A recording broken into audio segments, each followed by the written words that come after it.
माननीय supreme court ने आज महाराष्ट्र के मामले में जो डिसीजन दिया है उस पर हम पूर्ण तरीके से संतोष व्यक्त करते हैं और अब किसी को भी ये शंका नहीं होनी चाहिए कि महाराष्ट्र की सरकार पूर्णतः संवैधानिक है, पूर्णतः लीगल है और ये पूरे संवैधानिक ताकत के साथ यहां पर कार्य कर रही है। जो ऑनरेबल सुप्रीम कोर्ट ने आदेश दिए हैं उसमें से चंद मुद्दे ये मैं ऐसा मानता हूं कि बहुत महत्वपूर्ण है। पहला मुद्दा, सुप्रीम कोर्ट ने यह कहा कि स्टेटस को एंटेन नहीं किया जा सकता, उद्धव ठाकरे इन्हें वापस मुख्यमंत्री नहीं बनाया जा सकता। जो उन्होंने मांग की थी उनके पिटीशन में, यह बहुत स्पष्ट रूप से उच्चतम न्यायालय ने कहा है। दूसरा, उच्चतम न्यायालय ने कहा है कि डिस्क्वालिफिकेशन पिटीशन का फैसला यह स्पीकर करेंगे, यह फैसला सुप्रीम कोर्ट नहीं करेगा। और उस पर बहुत स्पष्टता से सुप्रीम कोर्ट ने कहा है, there are no extraordinary circumstances in the instant case that warrant the exercise of jurisdiction by this court to adjudicate disqualification petition. There are no extraordinary circumstances ऐसा कहा है, the speaker must decide disqualification petition. ये सीधे सीधे speaker को अधिकार दिया गया है। उसके साथ साथ जो विधायक जिनके खिलाफ डिस्क्वालिफिकेशन की पिटीशन दाखिल की गई है, उनके right to participate in the assembly या उनके कोई भी संवैधानिक अधिकार या उनका जो अधिकार है एक जनप्रतिनिधि के रूप में, यह सारा का सारा कंटिन्यू होगा।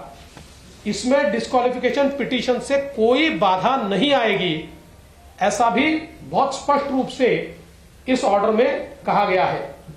इसके साथ साथ एक और बहुत महत्वपूर्ण चीज है जो इस ऑर्डर में कही गई है कि इलेक्शन कमीशन का जो अधिकार है, उस अधिकार को बहुत स्पष्ट रूप से कहा गया है कि वो अधिकार distinct and different from the proceedings of disqualification in front of speaker.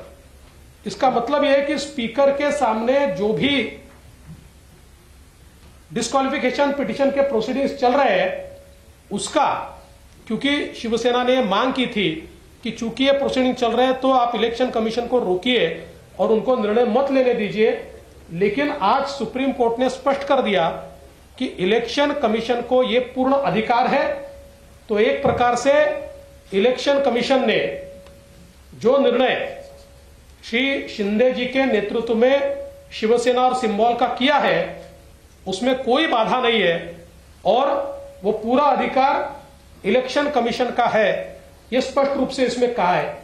इसके साथ साथ उन्होंने आगे यह भी कहा है, मैं इसको पढ़कर दिखाता हूं कि the speaker and the ECI are empowered to concurrently adjudicate on the petitions before them under the 10th schedule and under paragraph 15 of the symbols order respectively. While adjudicating petitions under paragraph 15 of the symbols order, the ECI may apply a test that is best suited to the fact and circumstances of the case before it. इसका मतलब ये दोनों को बिल्कुल अलग कर दिया है। फैक्ट्स एंड सर्कमस्टांसेस पे वो निर्णय ले सकते हैं, उन्होंने निर्णय ले लिया है। अंतिम निर्णय जो भी वो लेंगे वो आपके सामने है। इसलिए मुझे ऐसा लगता है कि इस बारे में भी किसी के मन में अब कोई शंका नहीं होनी चाहिए। इसके साथ साथ स्पीकर को भी यह अधिकार दिया गया है कि 10th शेड्यूल के मायने रखते हुए पॉलिटिकल पार्टी कौन सी है इसका प्राइमा फेसी डिसीजन स्पीकर करेंगे। और बहुत स्पष्ट रूप से कहा है, the speaker would prima facie determine who the political party is for the purpose of adjudicating disqualification petitions under paragraph 21 of the 10th schedule where two or more factions claim to be that political party। तो speaker साहब को भी अब यह अधिकार है कि दो गुटों में से पॉलिटिकल पार्टी ये कौन सी है, ये स्पीकर साहब प्राइमा फेसी पहले वो डिसाइड करेंगे, उसके बाद फिर ये डिस्क्वालिफिकेशन पिटीशंस के ऊपर आगे में डिसीजन होगा। इसके साथ साथ एक और चीज बहुत स्पष्ट रूप से सुप्रीम कोर्ट ने कही है, the governor was justified in inviting mister Shinde to form the government. इसका मतलब यह है कि सुप्रीम कोर्ट बहुत स्पष्टता से कहता है कि गवर्नर साहब ने शिंदे जी को मुख्यमंत्री पद की शपथ लेने का जो न्योता दिया वो सही है। इसका ही मतलब यह होता है कि शिंदे जी के नेतृत्व में जो सरकार तैयार हुई है वो लेजिटिमेट है, वो कॉन्स्टिट्यूशनल है, और इसलिए हम सुप्रीम कोर्ट का आभार व्यक्त करते हैं। जो लोग ये कहते थे कि ये सरकार संवैधानिक नहीं है, उनको इसका जवाब मिल गया होगा, बशर्ते वो अगर सुप्रीम कोर्ट को मानते हो तो, क्योंकि कई बार सुप्रीम कोर्ट पर भी वो प्रश्न चिन्ह लगाते हैं।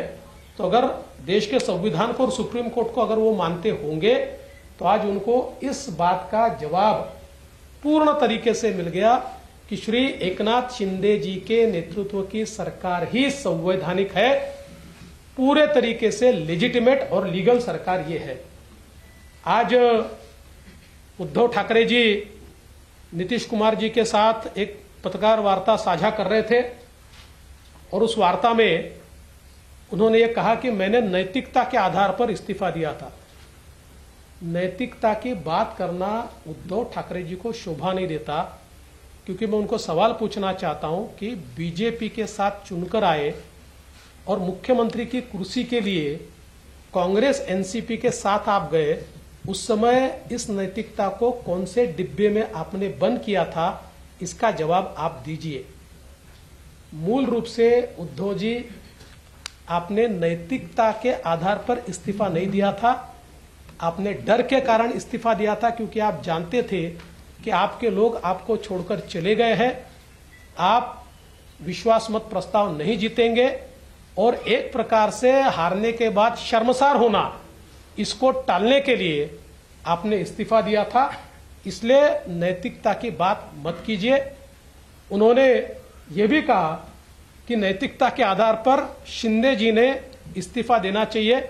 इससे हास्यास्पद क्या हो सकता है कि जिस सरकार को सुप्रीम कोर्ट लीगल, लेजिटिमेट और कॉन्स्टिट्यूशनल ठहराता है, उस सरकार के मुखिया से वो इस्तीफा मांगते। मुझे ऐसा लगता है कि उन्होंने जरूर इस निर्णय का अभ्यास करना चाहिए और उसके बाद इस प्रकार की बात कहनी चाहिए।